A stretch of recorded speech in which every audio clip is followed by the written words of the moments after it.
que cette fonction représente. Je rappelle que je ne suis pas 7 jours sur 7 et 24 heures sur 24 pour vous servir. Fin juin 2012, nous sommes 3 administrateurs qui arrivons au terme de notre mandat. Gilbert Louison, Christian Gross et moi-même.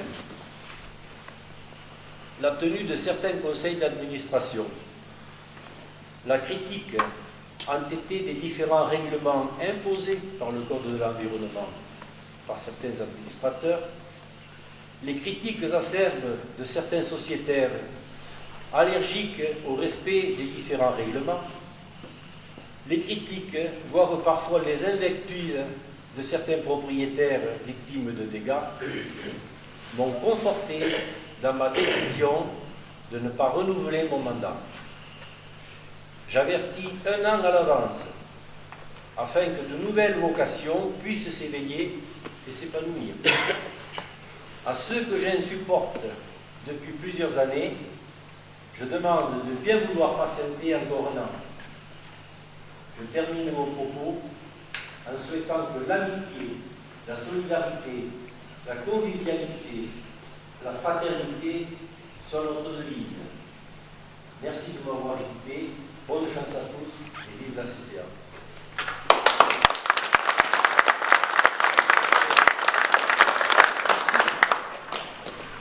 Et là, je vais donner la parole à Jean-François qui va nous faire le bilan de la saison.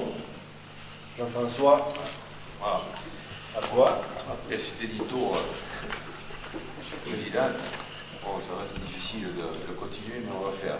Bon, pour la saison 2010-2011, il a été lâché 200 faisans, 14 chevreuils, 4 mouflons.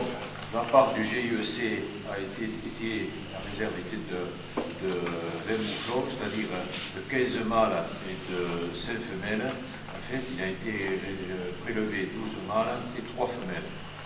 Ensuite, au niveau sanglier, la saison a été relativement importante. 232 sangliers au total, qui se partagent en 122 mâles et 110 femelles.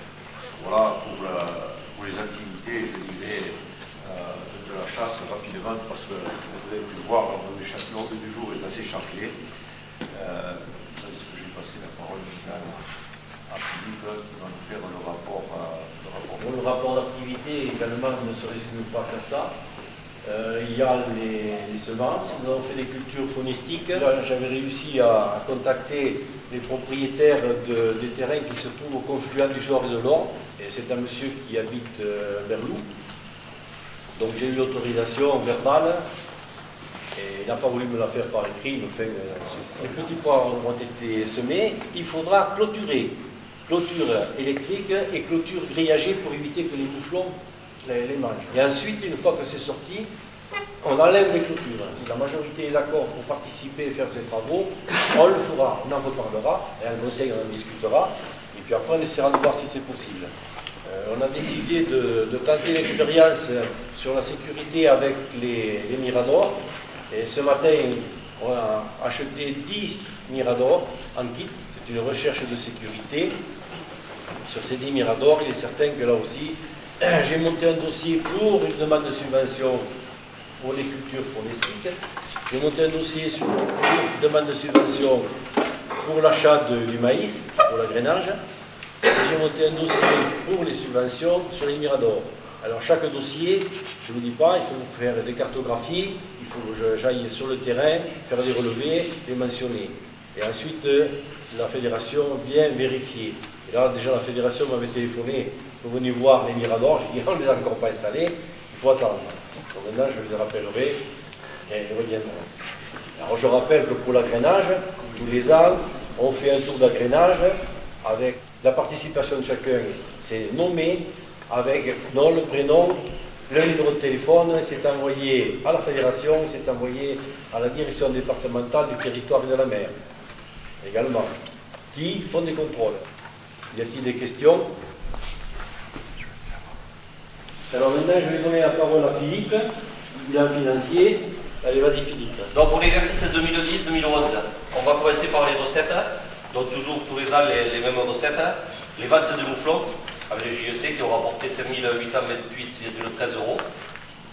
Ensuite les cotisations des cartes qui ont rapporté 12 160 €.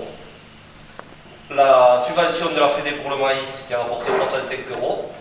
Et ensuite les intérêts du livret qui ont rapporté 241,26 €. Soit un total pour l'année 2010-2011 de 18 734 € et 39 cents.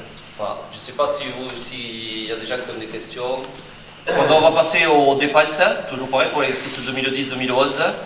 Dans les dépenses, il y a l'aménagement du territoire, 6 395,64 €. Les assurances, 206,53 €, enfin l'assurance du local, etc.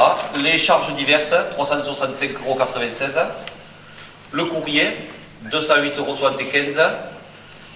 L'EDF, 348,19 €. Le GIEC, 655,62 €.